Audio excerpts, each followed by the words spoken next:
Welcome to the deep dive. Today, our mission is to explore, well, a pretty profound and honestly slightly mysterious essay. Yeah, it really is. It tackles this massive gap between, how we hope to age and how we actually end up aging.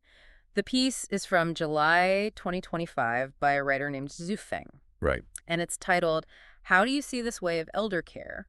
And our goal today is to unpack a really radical, contrasting vision of aging. Which is frankly something I think we all need to think about more. Oh, totally. We are basically moving from the bleak realities of modern physical decline to this utopian community that supposedly already exists right now. Yeah, out in the real world today. Exactly.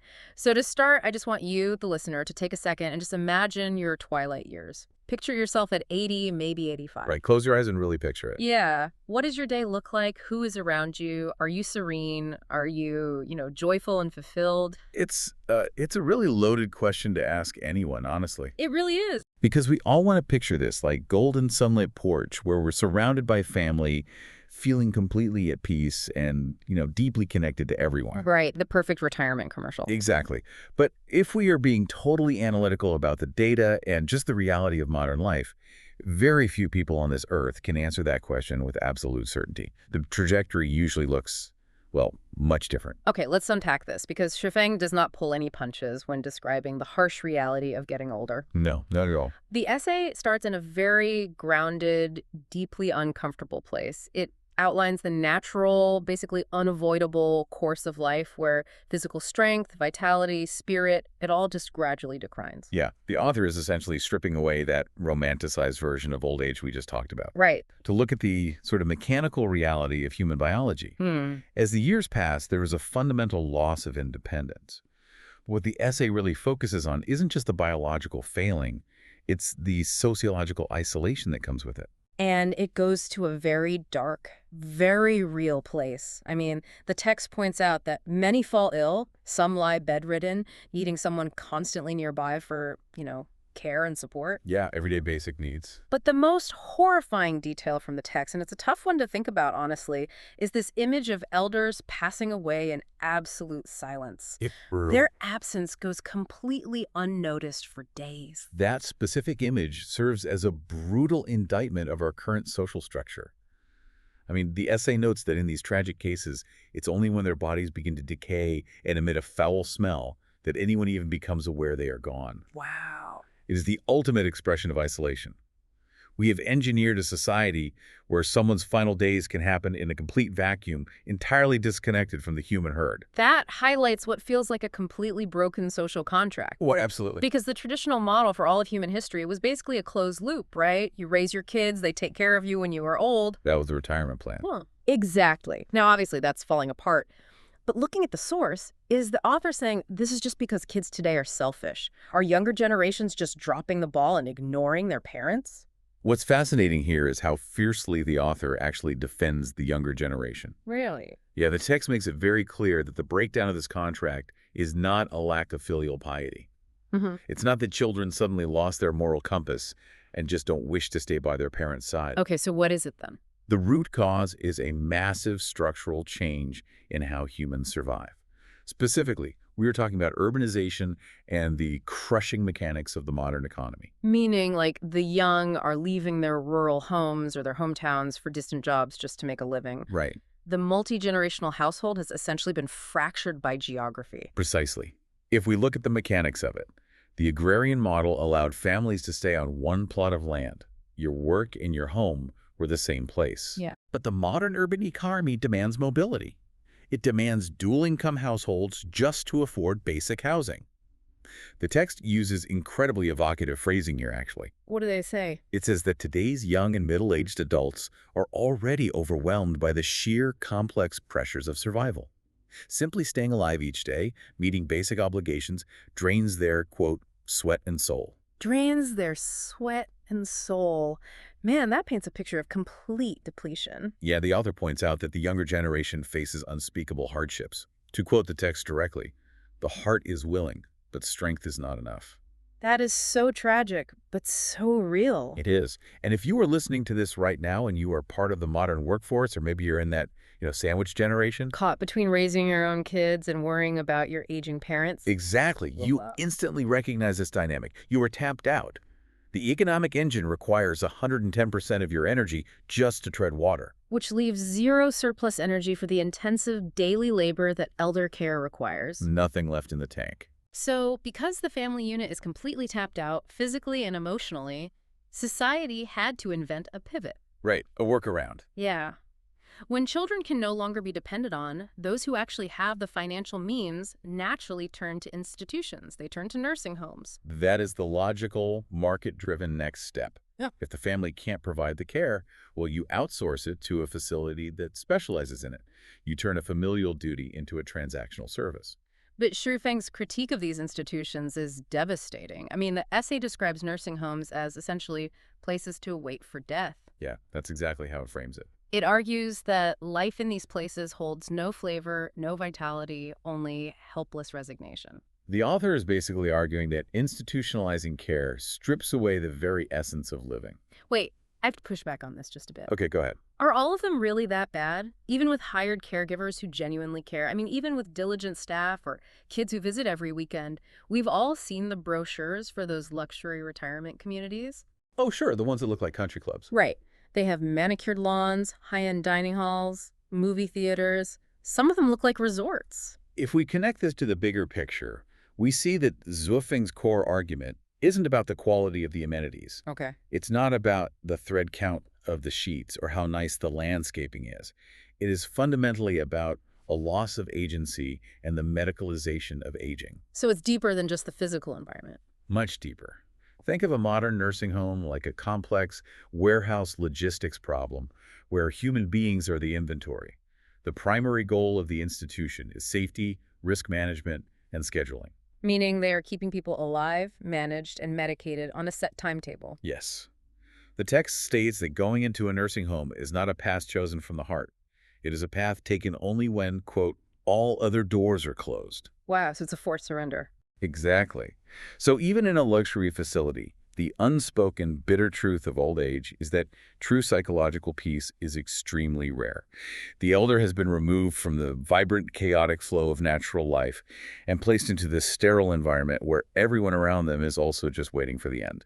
They are isolated with other people who are also declining. Yeah. The natural human ecosystem has been artificially segregated by age, which perfectly sets up the essay's proposed alternative, because reading this part of the text feels like a jolt of electricity. It really is a shift in tone. Yeah, the author pivots to a radical, entirely different vision of elder care. It is a complete inversion of the warehouse logistics model we just talked about.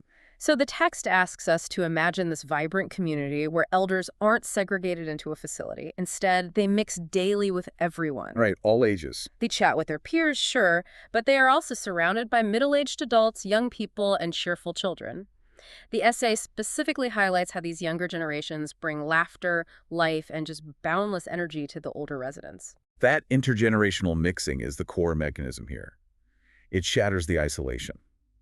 By integrating elders back into the normal demographic spread of a society, you reintroduce the chaotic vitality that institutions try to engineer out for the sake of safety. And the specific details the author provides are just so vivid. All the heavy lifting of daily life, the cooking, the laundry, the cleaning, is lovingly handled by others. People assist with bathing. But it's not a one-way street. No, it's not just a passive existence where things are done to them. The energetic elders actually still contribute whatever they are able to. And that changes the entire psychological dynamic. They aren't just inventory being managed anymore. They are active participants in a living community. Right. They maintain their sense of purpose because their small contributions actually matter to the collective. And the social life sounds incredible. The essay describes monthly evenings of music, entertainment, and games. It talks about gathering with, quote, brothers and sisters of the soul, where their laughter echoes in the heart. It sounds so full of life. It does, and maybe the most stunning detail to me, when an elder's mobility fails, like when they can no longer walk, warm meals are brought directly to their bedside, always with a smile, never with a complaint. That emphasis on never with a complaint is doing a lot of heavy lifting in this essay. How so? Well, it serves as a stark, deliberate contrast to the earlier mention of the exhausted modern children who are drained to their sweat and soul. Here's where it gets really interesting because I'm reading this and I'm thinking, this sounds like a vibrant college campus, but designed for the entire lifespan. Yeah, that's a good comparison. You have a community that handles your basic needs, a built-in social life, intergenerational energy, and this profound, loving care. But my immediate thought is, how is this economically viable? The logistics again? Well, yeah, I mean, who is paying these young people to do the laundry and bring the meals with a smile? Or is this just massive amounts of unpaid labor?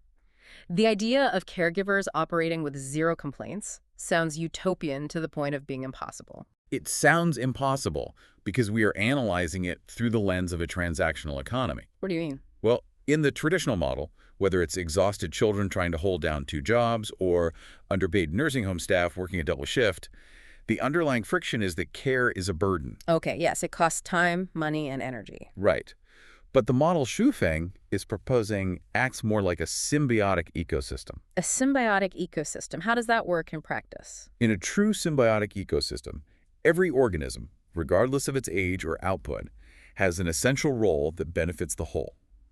The young provide the physical labor and the energy, while the elders provide wisdom, stability, and a sense of continuity. So it's an exchange of value that isn't financial. Exactly. If the entire community operates on a shared philosophy where caring for the elderly is viewed not as a drain on resources, but as a sacred, joyful duty that enriches the caregiver, well, the concept of unpaid labor kind of disappears. The labor itself is the reward. Yes, it restores the actual fulfillment of living rather than just artificially prolonging biological existence. It completely reframes aging from a terrifying process of losing things, losing strength, losing friends, losing independence, to a process of being held and supported by a web of human connection. It's a profound shift in perspective. But of course, the text has to address the ultimate reality.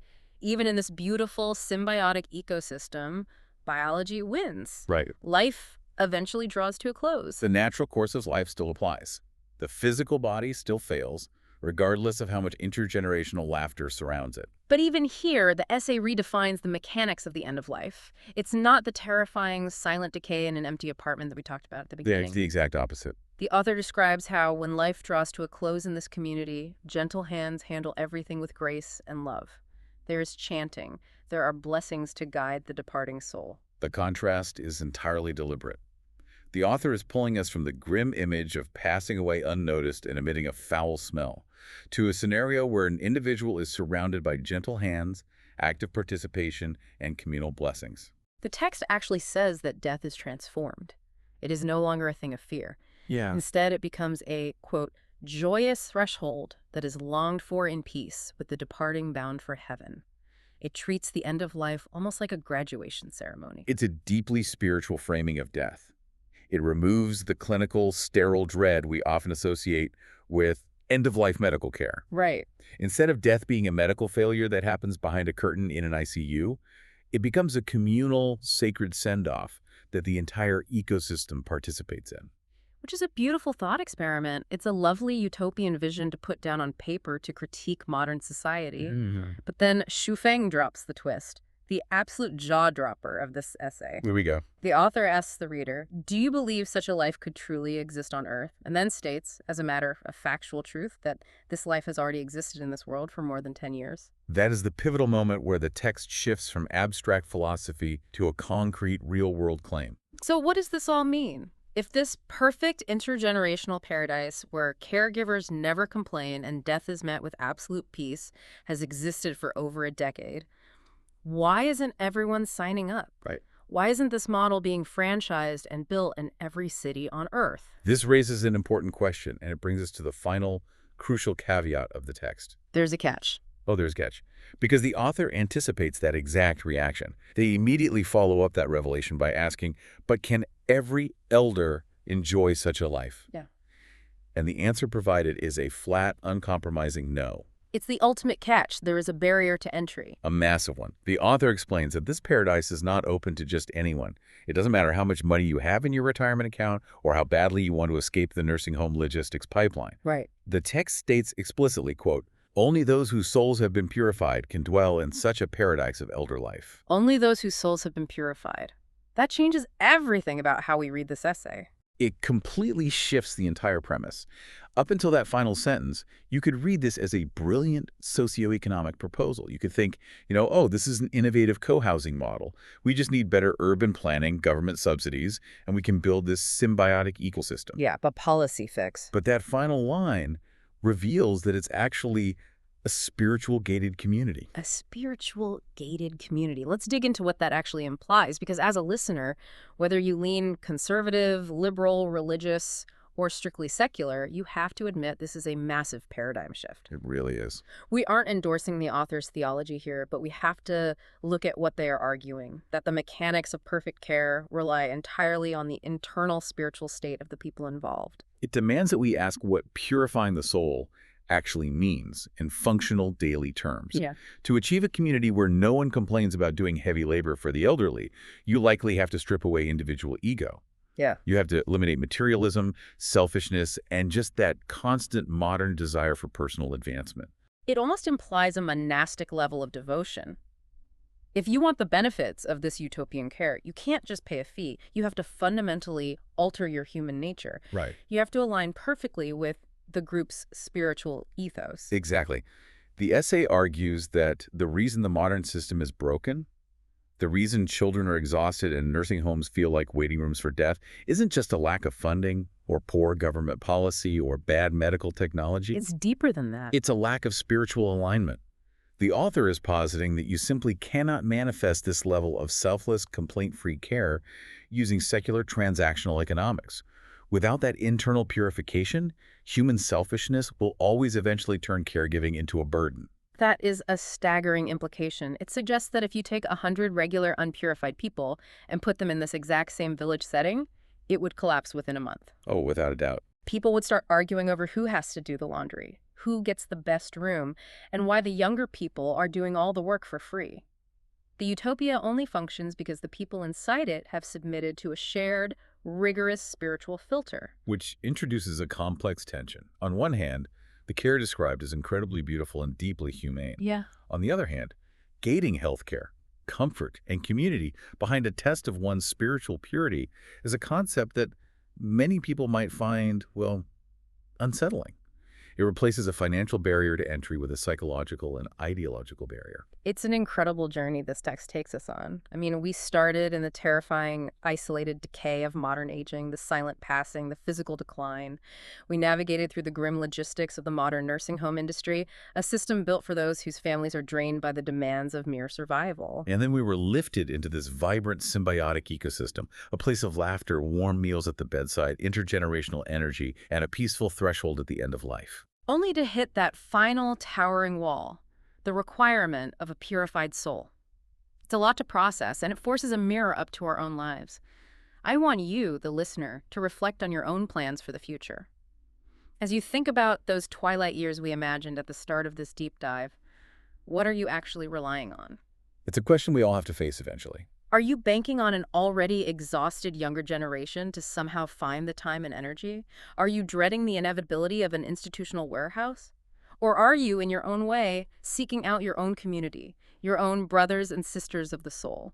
It challenges us to look at our own social safety nets, not just in terms of financial portfolios and insurance policies, but in terms of deep community and human connection. How are we building our ecosystems now before we need them? It really does. And I want to leave you with a final lingering thought to mull over or explore on your own, building on Shuetheng's incredible text. If a flawless community, a place where caregivers truly never complain, and where the decline of the physical body is met with absolute serenity, strictly requires a purified soul, does that imply that the real barrier to fixing our global elder care crisis isn't a lack of money or staff or medical resources, Right. is the ultimate barrier human nature itself? Can we ever build a secular version of this paradise using just good policies and funding? Or is deep spiritual alignment the only way humans can truly selflessly care for each other at the very end? Just something to think about the next time you close your eyes and picture those twilight years.